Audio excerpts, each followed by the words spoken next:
Just want to thank Winston for inviting me here today. And I also want to thank one of our speakers, April, for introducing me to Winston. I want to thank all of the speakers, but also to thank each and every one of you for the presence that you bring. And I want to acknowledge the indigenous beings of this land and that we stand here today on this land to share our stories. So let's take a deep breath together. Maybe you close your eyes even. Just feel your feet, feel your sit bones, feel your spine. Take a deep breath in through the nose. And through the mouth, just let your breath out. One more deep breath in through the nose, feeling yourself fully here in the presence of this gifted, blessed space, and let your breath go. So I believe that experience is the greatest teacher. When I was 25 years old, I spent 38 days in a Korean penitentiary. And I believe that that experience allowed me to be who I am here today.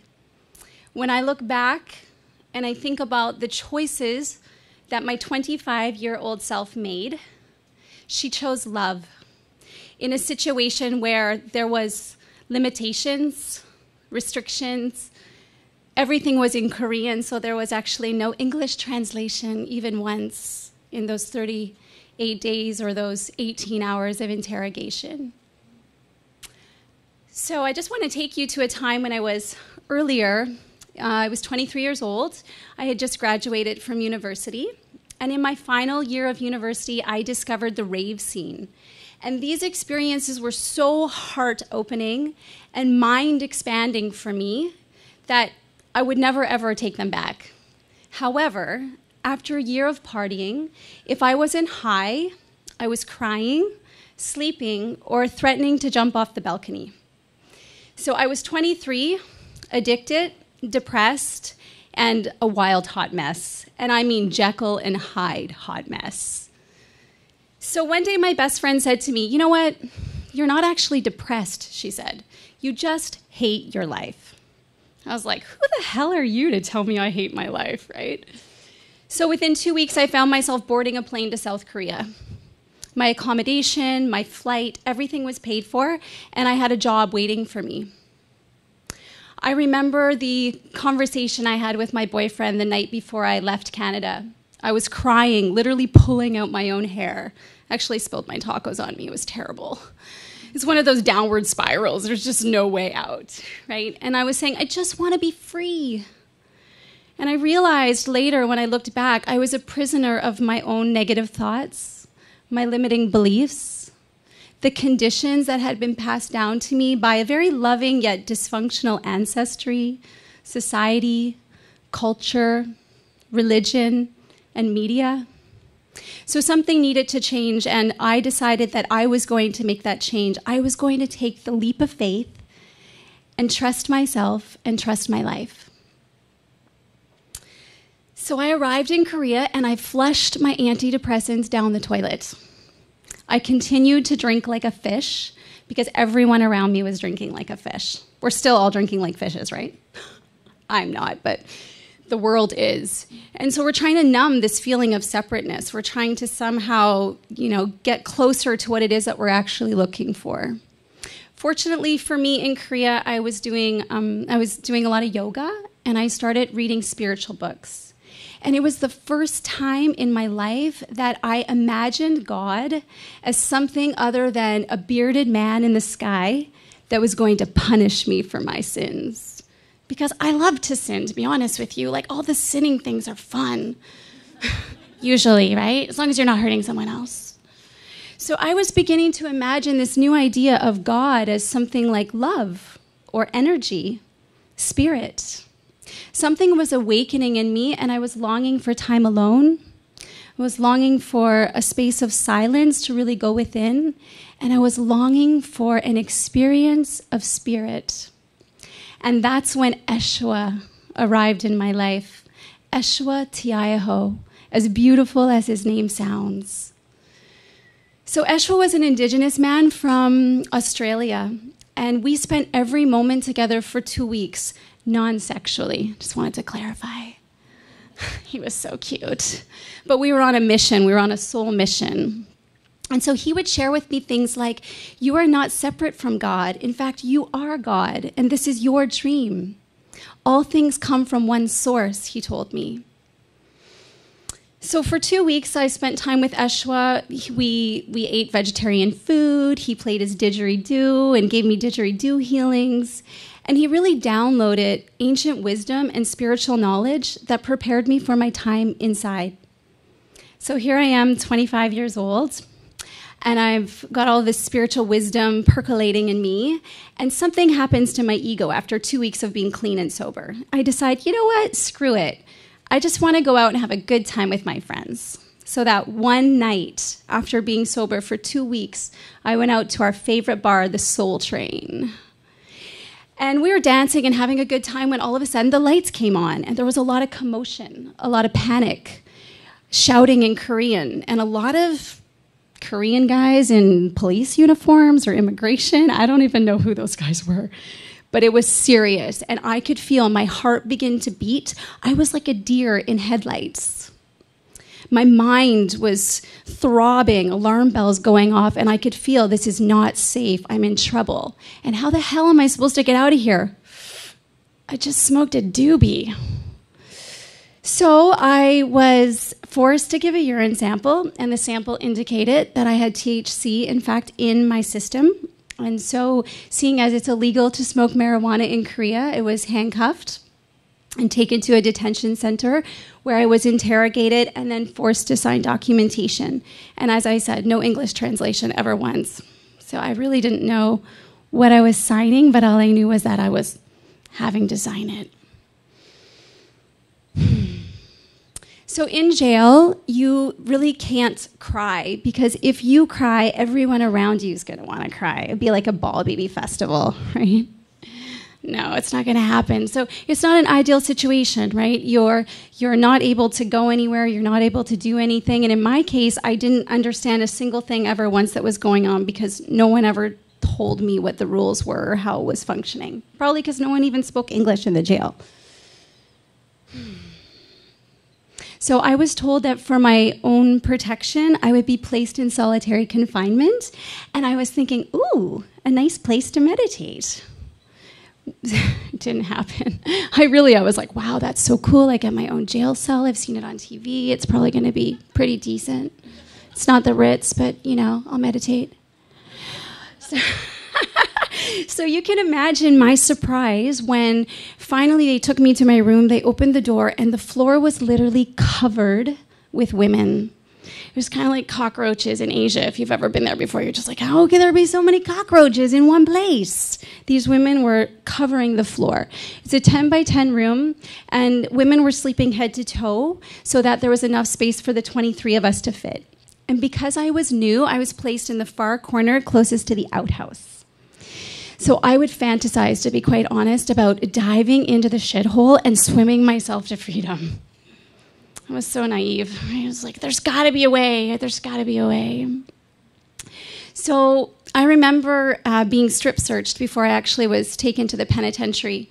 And I was handed a green scrub kind of uniform, and it had the number 6521 across the chest, across my heart.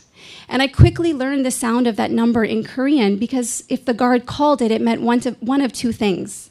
Either I was about to be searched, I needed to drop to my knees and put my forehead to the wall, or I had a visitor. It's like, for 10 short minutes, I could go and speak on the telephone and see through the glass window someone that was familiar, someone that spoke my language. We did everything in that 10 by 10 room. We slept, we ate, we spent pretty much every minute in there. We did our dishes, we did our laundry. It was quite incredible how efficient and effective we could be in that small space together.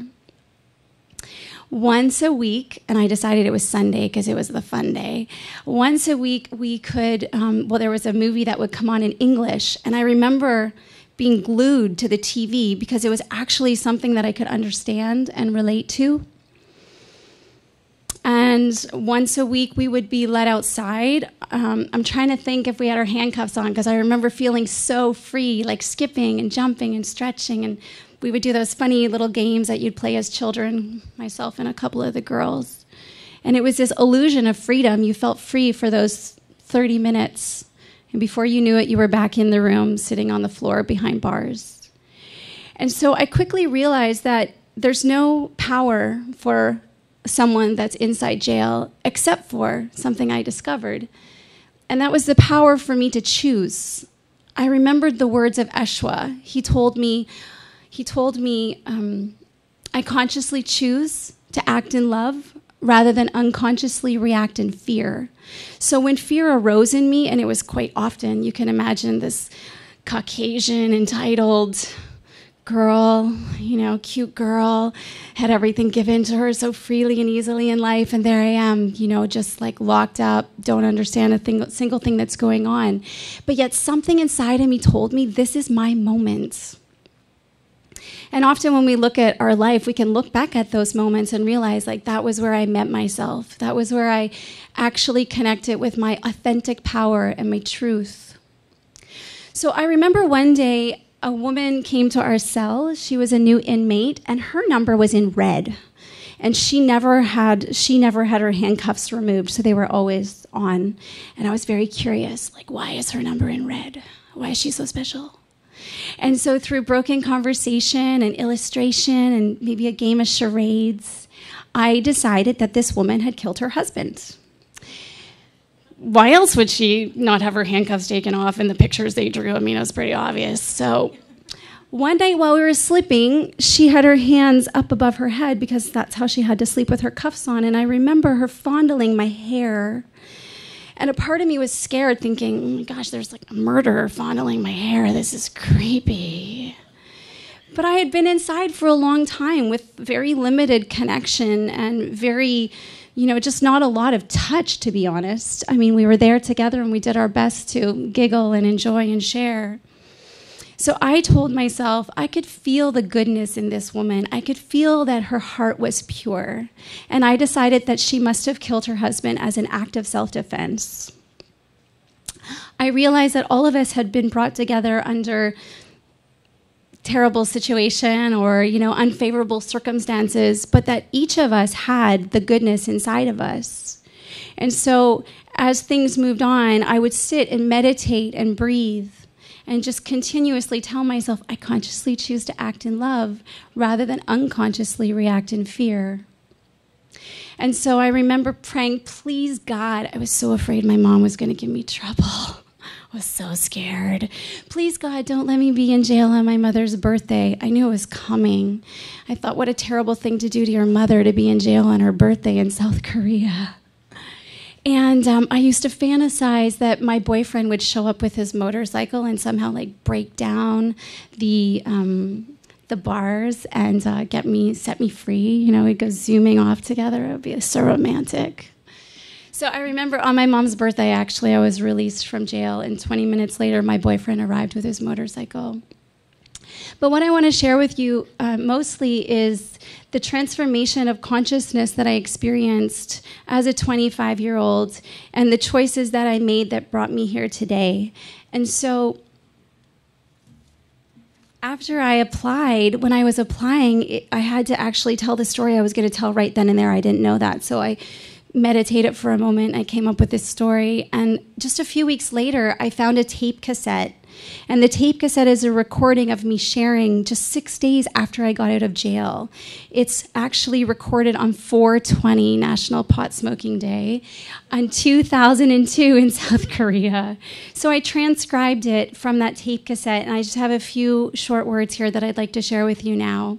And just imagine, if you will, my 25-year-old self sitting in that jail just a year previous, being depressed and suicidal and wanting to die. And then here I am locked in this room and this experience of consciousness that I was so blessed to have at that young time in my life. It's been 4 weeks since I walked freely. And let me tell you, they can take a lot from me, but they can never take my spirit. I have lots of time to go inside and listen now to the whispers of my soul. and there is no doubt in my mind that I am exactly where I am meant to be. Some days, I will admit, are more difficult than others. To be honest, I long to run freely in the spring air, have a bubble bath, and drink a cup of ginger tea. I long to dance with my friends and call my mom and tell her everything's going to be okay. There are times that I want to cry and be really, really angry.